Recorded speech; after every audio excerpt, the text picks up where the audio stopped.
نبی کریم علیہ السلام نماز پڑھا رہے تھے، ظہر کی نماز تھی، عصر کی نماز تھی، صحیح مسلم میں موجود ہے۔ حضرت ابو ہریرہ فرماتے ہیں نماز پڑھاتے پڑھاتے نبی پاک نے قدم آگے کیا، نماز پڑھاتے پڑھاتے قدم آگے کیا اور یوں ہاتھ اٹھایا پھر واپس کر لیا۔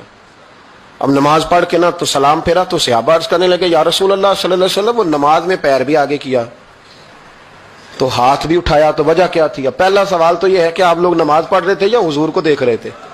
تو صحابہ تو پہلے ہی بتاتے ہیں کہ بھئی ہم تو پہلی صف میں نماز اس لیے پڑھتے تھے کہ نماز بھی ہوتی رہتی تھی اور چپ کے محبوب کی دید بھی ہوتی رہتی تھی۔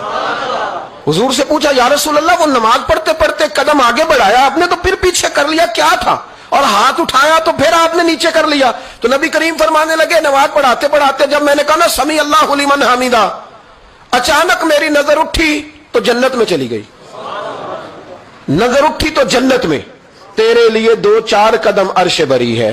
تو محبوب فرماتے ہیں جب میری اوپر نظر گئی نا تو میں نے دیکھا کہ انگوروں کا ایک خوشہ لٹک رہا ہے جنت میں، تو میں نے ہاتھ بڑھایا کہ توڑ لوں۔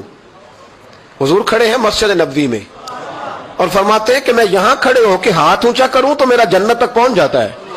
فرمایا میرا ارادہ ہوا کہ وہ خوشہ جنت کا توڑ لوں، اور ذرا میں نے پیر آگے بڑھایا ہی تھا تو میرے دل میں خیال آیا کہ جنت راز ہے تو راز ہی رہنی چاہیے، یہ راز کھول گیا تو مزہ نہیں آئے گا، تو میں نے پھر وہ ہاتھ واپس کر۔ تو محبوب فرمانے لگے اگر میں وہ خوشہ توڑ کے لے آتا اور تمہیں دے دیتا تم قیامت تک بھی کھاتے رہتے تو تم سے ختم نہیں ہونا تھا۔